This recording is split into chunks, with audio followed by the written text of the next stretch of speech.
हैदराबाद को दूसरा कश्मीर नहीं बनने दूंगा। रज़ाकर एक ऐसी फिल्म होने वाली है जो इतिहास की एक बहुत बहुत बड़ी घटना है। कहीं पर वो घटनाओं के नाम पर धब्बा है, मानवता के नाम पर जो कुछ भी हुआ है। यहाँ मैं अपीजमेंट में नहीं हूँ। ये मेरा देश है, मेरा प्रांत है, मेरा तेलंगाना है, मेरा हैदराबाद है। जिस हैदराबादियों के ऊपर हमला हुआ, मैं बताना चाहता हूँ ये शक्ति नेचर से मिलती है, पंचभूत से मिलती है, पालक से मिलती है। रजाकार निकालने का शक्ति मेरे पास नहीं है क्या? मैं भारत माता का बच्चा होते हुए मैं उस जगह का सन ऑफ द सॉइल हूँ, मैं प्रोड्यूस नहीं कर सकता हूँ क्या? कौन अपोज कर सकते हैं? ये कोई मजहब के अगेंस्ट नहीं है, ये है निजाम और रजाकार जो अत्याचार किए उनके अगेंस्ट है।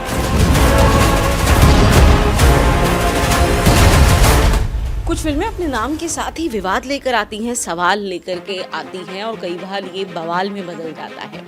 एक फिल्म आ रही है 15 मार्च 2024 को, रज़ाकर। बहुत लोग जो इस टर्म से नहीं वाकिफ़ हैं, आपको बता दें कि अगर आप हैदराबाद के इतिहास में जाते हैं तब आपको पता चलेगा कि ये मूवमेंट क्या था इसका बेहद विवादित और खूनी इतिहास, जिसकी बातें आज भी की जाती है, या फिर वो लोग जिन पर बहुत कुछ बीता इस आंदोलन के दौरान, वो ये बात बता सकते हैं कि क्या वाक़ई हुए थे। अब तक कभी सिनेमा ने इस विषय को छूने की कोशिश नहीं की, या फिर ये भी कह सकते हैं कि क्योंकि ये इतना विवादित रहा, ये इतना चुनौतीपूर्ण रहा कि उस तक पहुंचने की कोशिश नहीं की। लेकिन गुदू नारायण रेड्डी जी हमारे साथ हैं, जिन्होंने इस पर न सिर्फ फिल्म बनाने की सोची है बल्कि खुलकर के कई ऐसे मुद्दे इस फिल्म में उठ रहे हैं जिसे देखकर आप हैरान हो जाएंगे। लेकिन एक बात ये दावे के साथ कह रहे हैं कि उस वक्त का, उस मूवमेंट का आपको सच सामने आने वाला है। तो 70-80 साल पहले का सच आज की तारीख में दिखाना कितनी बड़ी चुनौती है, और रज़ाकर में हम क्या देखने जा रहे हैं। आपको बता दें कि गुदू नारायण रेड्डी राजनेता हैं, बीजेपी में हैं और इस वक्त स्टेट एग्जीक्यूटिव काउंसिल मेंबर हैं। तो एक राजनीतिज्ञ के रोल के साथ जब वो ये फिल्म लेकर के आते हैं तो जो विवाद है वो डबल हो जाता है। तो आइए उन्हीं से जानते हैं। सबसे पहले आपका स्वागत है नारायण जी। ये एक बहुत चैलेंजिंग टॉपिक है और आप क्योंकि ऑलरेडी राजनीति में है, इसलिए आप पर अगर ये आरोप कोई लगाए कि आप राजनीति कर रहे हैं तो वो आरोप वो गलत नहीं लगा सकता। तो सबसे पहले मैं ये जानना चाहूँगी कि ये विषय आपने क्यों चुना? क्योंकि ये मेरा अभी आईएसओ कहानी नहीं है। मैं बीजेपी में ज्वाइन होके 3 साल हुआ, मैं पैदा होके 62 साल हुए, और मेरा दादा इस काम में, मतलब इन रजाकारों से लड़के 78 साल हो रहे, 75 साल या 76 साल हो रहे। तो रजाकार कोई ऐसा इमेजिनरी या फिक्शनल नहीं है, ये मेरे जेनेटिक्स में इन्वॉल्व है। हमारा बचपन के हम कहाँ से आए हैं, उस जगह पे रजाकार आए थे, हम कौन सा गांव से, उस गांव में घुस के हमारे गांव वालों को बहुत ही मतलब तकलीफ देना चाह रहे थे, जहाँ पे मेरा दादाजी, जिनका नाम मुझे दिया गया है, late Gudu Narayan Reddy, the last man to fight with this people. उसके बाद में वेरी इंपॉर्टेंट एक ब्रिज है जो हैदराबाद और रूरल एरिया से कनेक्ट करती है, वरंगल का रोड हाईवे है, बीबी नगर ब्रिज का ब्लास्ट हुआ। बचपन के इतने मेमोरीज के साथ मैं हूँ, पैदा वहीं हुआ हूँ, और उन रजाकार जितना कार जो 60,000 कार किए, 2 लाख मर्डर किए, वो निज़ाम सरकार के नीचे जो काम करने वाले हैं, उनको जो इतिहास में बांधा हुआ है, अब तक जो सूडो सेकुलर पार्टीज पालन किए राष्ट्र, देश में भी, स्टेट में भी, वो लोग इसको दबा के रखे। क्यों नहीं लाना है? तो क्या आपने उस वक्त के कांग्रेस के रोल को दिखाया है? देखा ना, मैं कांग्रेस, आज मैं बीजेपी में हूँ, कोइंसिडेंस है जो मैं अभी सिनेमा निकालता। अगर मैं कांग्रेस में भी रहता था मैं ज़रूर निकालता, क्योंकि हैदराबाद जो आज हैदराबाद जो ब्यूटीफुल हैदराबाद है, वो है बिकॉज सरदार वल्लभ भाई पटेल जो उस ज़माने के डिप्टी प्राइम मिनिस्टर थे और होम मिनिस्टर भी थे, उन्होंने जिम्मेदारी लेके अपने कंधे पे लेके वो विमोचन किया। विमोचन के दिशा में उन्होंने काम करे और उस स्टेप्स लिए। वेर एज उस जमाने का प्राइम मिनिस्टर जवाहरलाल नेहरू जी सो रहे थे। क्यों? 396 डेज होते हैं। इसी देश में रहने का एक प्रोविंस में हिंदुओं के ऊपर जो इतने बड़े साइलेंट जेनोसाइड हो रहा है, आपको इंटेलिजेंस भी आ रहा है, आपका Indian agent sitting in Hyderabad जो मुंशी जी है, वो मुंशी जी के तरफ से आपको उत्तर भी आ रहे, जो भी टेलीफोनिक मैसेजेस आ रहे, टेलीग्राम मैसेज भी आ रहे, आने के बावजूद भी आप 396 डेज कैसा चुप बैठते? लेकिन ऐसे में मिस्टर रेड्डी, अगर कांग्रेस ये कहती है कि आप नेहरू जी की छवि के ऊपर हमला कर रहे हैं इस फिल्म के जरिए। नहीं, नेहरू जी के ऊपर कोई हमला कुछ नहीं। उस जमाने में क्यों एक प्राइम मिनिस्टर अपना ही देश में, शायद वो विलीन नहीं हुआ, वो इंडिपेंडेंट प्रोविंस है, जैसा कश्मीर, जूनागढ़, हैदराबाद बचा हुआ था। कश्मीर के ऊपर तो पाकिस्तानी आके हमला करे, पीओके ले लिए। जूनागढ़ प्लेबिसाइट को गया।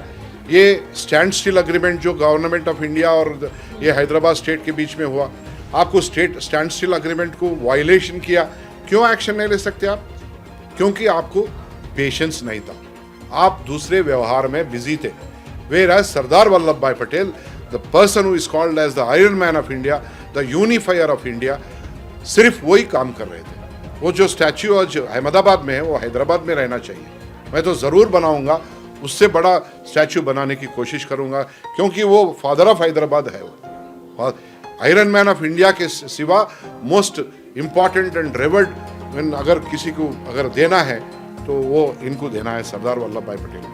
लेकिन उन पर तो तकरीबन हर राजनीतिक पार्टी अपना अपना तरीके से हक जताती है।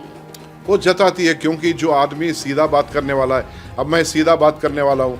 मैं रज़ाकारों के बारे में कहानी जो दफनाया गया 75 साल से, आज मैं निकाल के मैं लेके आया।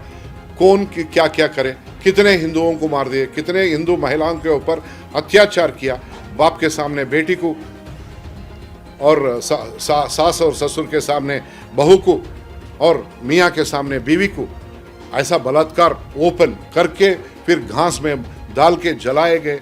ऐसे हाथ से कोई लेकिन आप जिन रजाकारों की कहानी नारायण जी आप कहने जा रहे हैं, फॉर वन कम्युनिटी उनकी डीड्स बहुत हीरोइक रही हैं, उनकी डीड्स उनके लिहाज से बहुत ही अपने तरीके से बहुत महान वो लोग बताते हैं।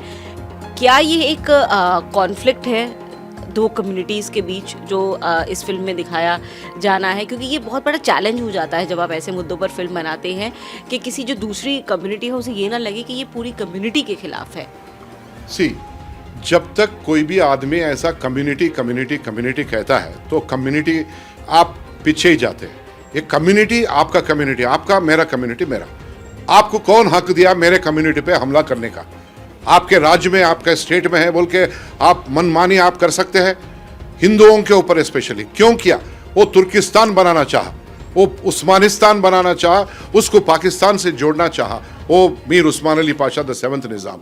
कौन हक दिया आपको हमारे ऊपर हमला करके हमको हमारा मजहब बदलने का? आप कैसा कर सकते हैं? क्यों ऐसा फोर्सफुल कैसा कर सकते हैं? कौन है हीरो देश का? देश का हीरोज है, बहुत सारे हैं हीरोज। जो 21 साल में भगत सिंह उरी कम में मर गया, जो चंद्रशेखर आजाद अपना जान त्याग किया, जो अल्लूरी सीताराम राजू, जो सुभाष चंद्र बोस। ये फिल्म एक एंगल ये भी देगी कि जवाहरलाल नेहरू हीरो नहीं थे देश के। कहाँ का हीरो है जवाहरलाल नेहरू? क्या करा बोल के हीरो है इसमें? है तो गांधी हीरो है, उसके बाद में सरदार वल्लभ भाई पटेल, बाल गंगाधर तिलक, ये हीरोज होते हैं। नेहरू कैसा हीरो होता है? नेहरू कैसा हीरो होता है? पूरे लोगों को मालूम है। आजकल सोशल मीडिया के माध्यम से तो पूरा बहिर्गत हो गया पूरा। कहाँ का हीरो है? और अब सोशल मीडिया के माध्यम से हम इतिहास बदल सकते हैं क्या नारायण जी? अब बदल सकते या नहीं बदल सकते, कोई भी आप बोले फलाना मजहब से आप डरना है, फलाना मजहब के अगेंस्ट में है। अरे हमारे मजहब में आप खुलेआम आप पूरा अटैक करते, मारते, मर्डर करते उस चीज को मैं इतिहास को अगर चित्र के रूप में लेके आने के लिए मैं डरना है? मेरे देश में पैदा होके, मैं भारत माता का बच्चा होके, भगत सिंह का भाई होके मैं डरना है?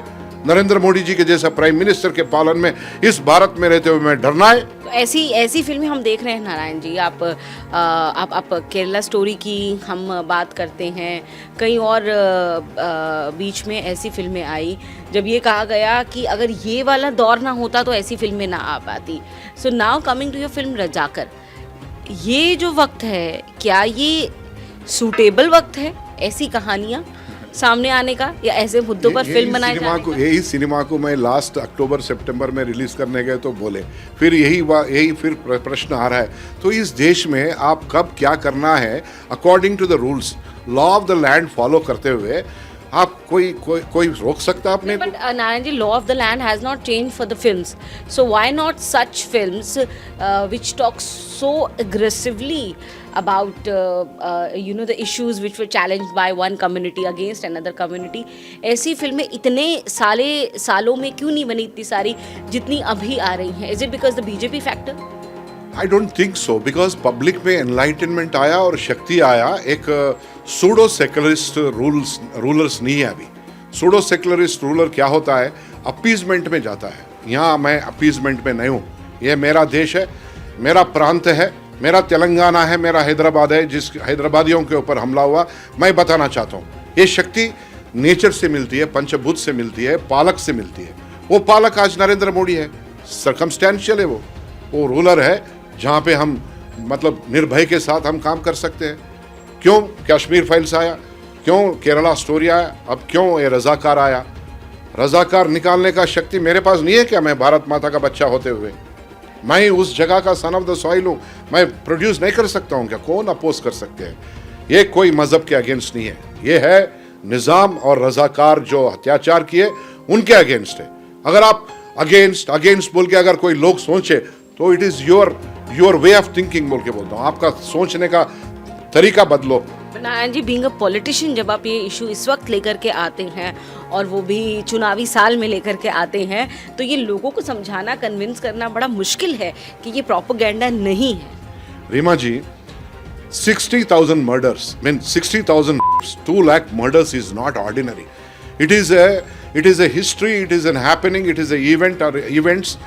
You know, it has not happened on 1 day, 2 day. It has happened in 396 days.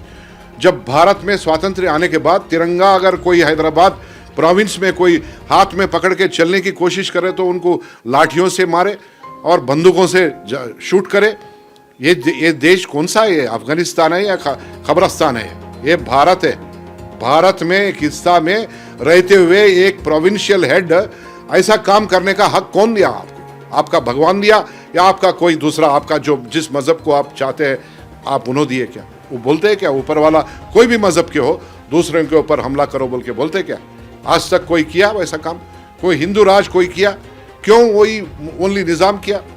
आज हिंदू राज का राज के राजों के बारे में कोई राणा प्रताप के बारे में क्या हिस्ट्री में आपको पढ़ाते हैं? शिवाजी के बारे में पढ़ाते हैं शाहजहां खबरस्तान बनाया, खबरस्तान बना के उनकी जो प्यारी बीवी थी उसके ऊपर एक ताजमहल बनाया, तो वो बहुत बड़ा मकबरा वो ही पूरा देखते हैं क्या? वो मंदिर है या क्या मस्जिद है? वो है मकबरा। मकबरा में अगर किसी की मकबरा पे जाते हैं वो बहुत ग्रेट आदमी होता है, ग्रेट आदमी का मकबरे पे जाके माथा टेक के आ सकते हैं, जैसा दरगाह रहते हैं। हम भी गए थे, ऐसा नहीं कि नहीं जा सकते। आज बदलाव लाना है। इस देश में 142 करोड़ जनता है, इसमें कम से कम 100 करोड़ जनता है 18 साल से 35 साल का उम्र वाले। उनको जानकारी लाना है इस सिनेमा के जरिया। फिर पैदा नहीं होना रजाकार इस देश में। कैसा उस कितना हिंसात्मक घटनाएं वो करे हैं अगेंस्ट हिंदूज, फिर पैदा नहीं होना। पूरे हिंदूज जागना है, आंख खोलना है, दिमाग को सीधे तरीके से रखना है। ओवैसी साहब को दिखाएंगे आप ये फिल्म? 100% बुलाएंगे, बताएंगे उनको। कोई इसमें किसी मजहब के बारे में एतराज़ की नहीं है, तो ये हिस्ट्री को in the form of cinema लेके आ रहा हूँ मैं, इतिहास को सिनेमा के रूप में मैं लेके आ रहा हूँ। किसको क्या प्रॉब्लम है? अगर है कौन करे वो करे, हो भाई वो आना बाहर मास्क आउट करना है, मास्क को निकालना है। कौन किए? निज़ाम। और कौन? हासिम रिजवी। और कौन? रजाकार। ये तो बाहर लाया हूं मैं, 15 तारीख को खुला हो जाएगा, पूरा देश में देखेंगे। पूरे हिंदू संगठित होकर देखना है, कहीं पैदा नहीं होना। अभी क्योंकि फिल्म को लेकर के नारायण जी अभी से विवाद आ रहे हैं, जैसे जैसे जो अवेयरनेस है फिल्म को लेकर के ये कि ये फिल्म आ रही है, इस मुद्दे पर ये बात फैल रही है, विवाद आ रहे हैं, आप तक भी पहुंची हैं ऐसी बातें, थ्रेट्स, इस तरीके की सोशल ट्रोलिंग एक्सपीरियंस किया आपने? 100% बहुत सारे क्या हो रहा है? अरे बहुत सारे। अब मैं क्या बोलूँ, मैं अगर डरता हूँ तो मैं भारत में पैदा नहीं होता हूँ। मैं डरपुक रह के कोई छोटा मोटा देश का वाला, ये मैं भारत माता का बच्चा हूँ, मैं डरने वाला नहीं हूँ। क्या चाहते हैं? मैं जीवन को यही समझता हूँ, लाइट जब तक जलती है जीवन है, लाइट ऑफ होती है जीवन खत्म हो जाता। अगर कोई मुझे मेरे ऊपर हमला करने की कोशिश करे तो तेरी किस्मत है, तेरी मौत है, मेरी नहीं मौत। मैं तो हिस्ट्री में रह जाऊंगा। मैं तो 142 करोड़ लोगों को मैं ये बताऊंगा ये रजाकार क्या क्या कारनामे किए, कितने मर्डर्स किए, कितने किए, मैं तो सिनेमा के जरिया मैं लेके आया। उसके बाद में तू क्या करता मुझे मार के?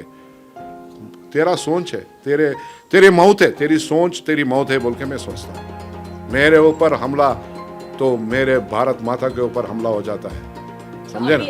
अभी नो मोर ये चूड़िया पहन के पूरा ये डर के भागने का सिचुएशन नहीं है।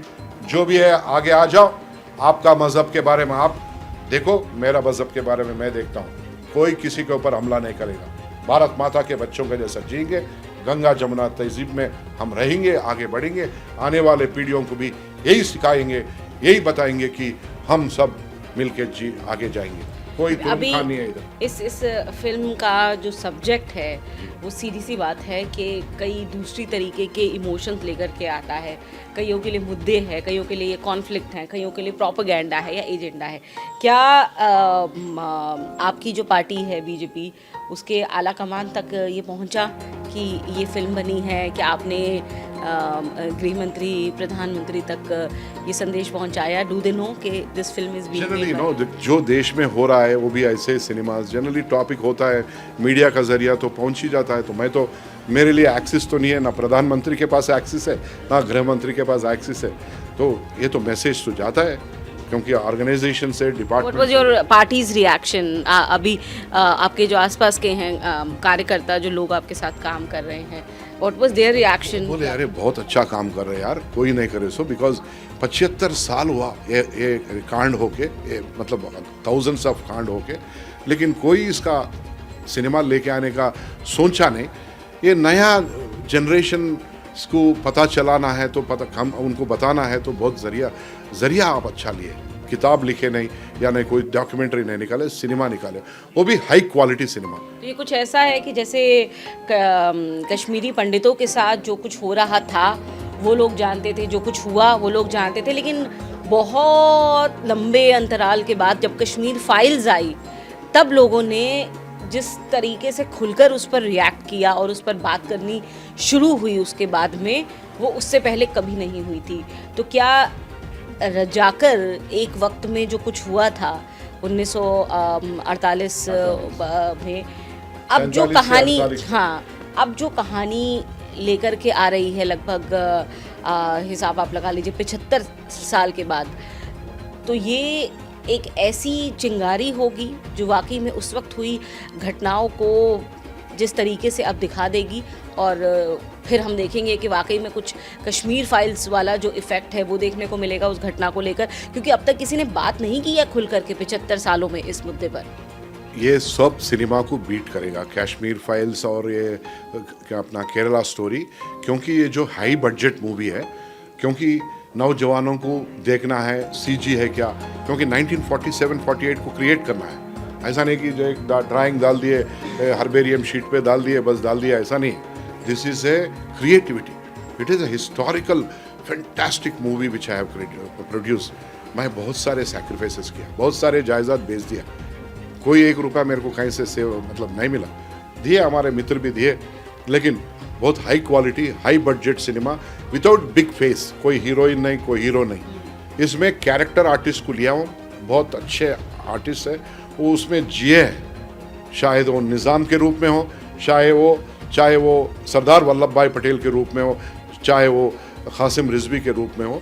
जो सिनेमा को आप सिनेमा का जैसा देखिए और इतिहास को जानिए, इसमें फिक्शन कुछ भी नहीं है, प्योर ओरिजिनलिटी है। It's a well researched film, well researched, based on facts only. true facts, because only then ये सेंसार भी बोर्ड भी अपने को अप्रूवल देता है। क्या सर्टिफिकेट, इसका क्या ये सर्टिफिकेशन सर्टिफिकेट मिला है, ये ये certificate above 18 years of age, because इसमें वायलेंस ज़्यादा है। तो वायलेंस है, वायलेंस एक क्रिएटिव वायलेंस नहीं है जो रजाकारों ने जो इनोसेंट प्रजा के ऊपर किया।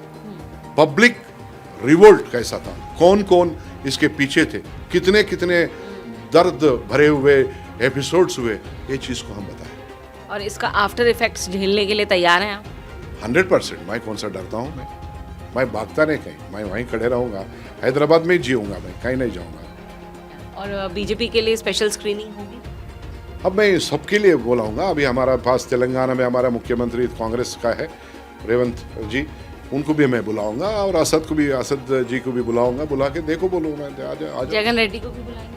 नहीं, वो तो आंध्रा में है, अब तेलंगाना के अतिरिक्त तो यहाँ बुलाएंगे बस, और दूसरे राष्ट्र में दूसरे राज्यों में भी बताऊँगा। अच्छा, मतलब अभी पड़ोसियों को नहीं बुलाएंगे? नहीं, अभी देखेंगे, बिकॉज टाइम ना, see we are sitting on 7th today, और 8 दिन है।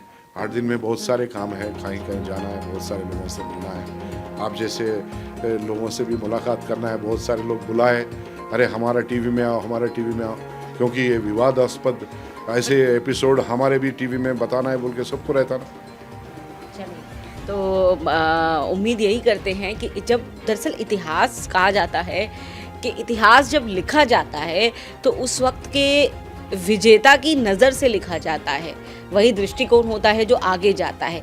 जब तक कि कोई वापस में उसको दोहराने या बताने का काम नहीं करता, पूरी जिम्मेदारी ईमानदारी के साथ। रजाकर एक ऐसी फिल्म होने वाली है जो इतिहास की एक बहुत बहुत बड़ी घटना है। कहीं पर वो घटनाओं के नाम पर धब्बा है, मानवता के नाम पर जो कुछ भी हुआ है, लेकिन उस कहानी को 75 साल के लंबे गैप के बाद दिखाना अपने आप में बहुत बड़ी चुनौती है, क्योंकि उन फैक्ट्स को इंटैक्ट रखना, किसी कम्युनल कॉन्फ्लिक्ट को अवॉइड करते हुए आगे बढ़ना, कहानी दिखाना ईमानदारी से बहुत बड़ी चुनौती है। रजाकर 15 मार्च 2024 को क्या वाकई में ऐसा है, ये जानने के लिए आपको ज़रूर देखनी पड़ेगी। तो गुदू नारायण रेड्डी जी हमारे साथ थे, बहुत बहुत धन्यवाद आपका इस समय के लिए। Thank you so much. Thank you.